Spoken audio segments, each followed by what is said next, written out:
تقوی اختیار کرنے کی وصیت کرتا ہوں، کیونکہ اسی میں عظیم ترین سعادت اور سب سے بڑی کامیابی پوشیدہ ہے، اور اسی میں دنیا اور آخرت کی لذتیں پوشیدہ ہے۔ اللہ کے بندو، دین اسلام کی قطعی اور بنیادی اصولوں میں ایک اصول خبیث کمائی کی حرمت ہے، اور حرام کمائی کی بدترین صورت یہ ہے کہ انسان اپنے عہدے یا نوکری کا غلط فائدہ اٹھاتے ہوئے عوامی مال کی چوری کرے، یا کسی بھی وسیلے یا طریقے سے اس کا غلط استعمال کرے۔ ارشاد باری تعالی ہے، اے ایمان والو، آپس کے مال ناجائز طریقے سے نہ کھاؤ، مگر یہ کہ باہمی رضامندی سے خرید و فروخت ہو۔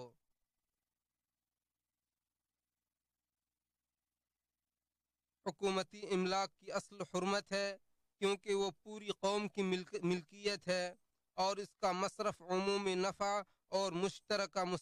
مصلحت ہے۔ اس لیے ہر وہ شخص جو کسی بھی منصب پر فائز ہو،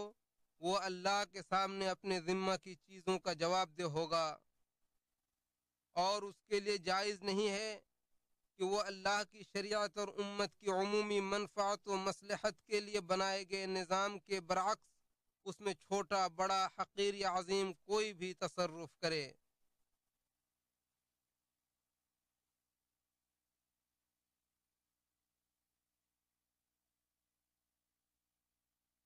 لہذا کسی حکومتی ادارے کا ذمہ دار اگر اپنے ادارے کے مال میں کوئی کمی کرتا ہے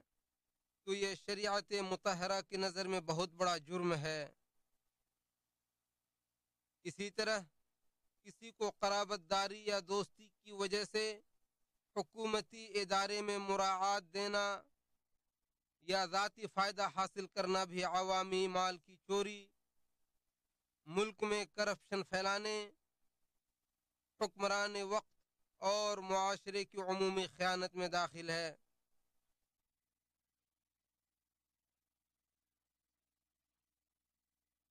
کیونکہ اس خیانت کی وجہ سے ایسی بہت ساری برائیاں پیدا ہوتی ہیں جو معاشرے کے امن، اقتصاد اور خوشحالی و ترقی کے لیے رکاوٹ بن جاتی ہیں۔ ارشاد باری تعالی ہے، اور جو شخص خیانت کرے گا وہ قیامت کے دن اسی خیانت کردہ چیز سمیت حاضر ہو جائے گا، پھر ہر شخص کو اس کی کمائی کا پورا پورا بدلہ دیا جائے گا اور ان پر کچھ ظلم نہ ہوگا۔ جب کوئی شخص خیانت کرتا ہے تو عربی میں کہا جاتا ہے غل الرجل،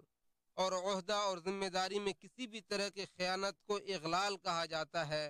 اور اس کا اطلاق خصوصی طور پر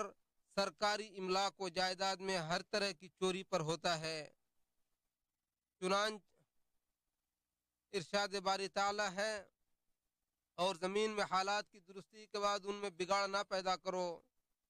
اور یہ بات معلوم ہے کہ معاشرے کی معاشی حالت اسی وقت سدھر سکتی ہے جبکہ تمام لوگ مکمل طور پر امانت داری کا مظاہرہ کریں اور ہر ممکنہ وسائل کے ذریعے عوامی املاک کی حفاظت کریں۔ حضرت یوسف علیہ السلام کا قول نقل کرتے ہوئے اللہ تعالیٰ فرماتا ہے، انہوں نے کہا کہ مجھے زمین کے خزانوں کا نگراں مقرر کر دیجئے، ان کی حفاظت کرنے والا ہوں اور یہ کام جانتا بھی ہوں۔ اور موسیٰ علیہ السلام کے قصے میں شعیب علیہ السلام کی ایک بیٹی کا قول نقل کرتے ہوئے فرماتا ہے کہ اے ابا جان، آپ انہیں مزدوری پر رکھ لیجئے، کیونکہ جنہیں آپ اجرت پر رکھیں ان میں سب سے بہتر وہ ہوتا ہے جو مضبوط اور امانت دار ہو۔ عوامی املاک کو ناجائز طور پر حاصل کرنے کے لیے کسی ملازمت یا سرکاری عہدے کا غلط فائدہ اٹھانا کبیرہ گناہ اور بدترین خیانت ہے۔ رسول اللہ صلی اللہ علیہ وسلم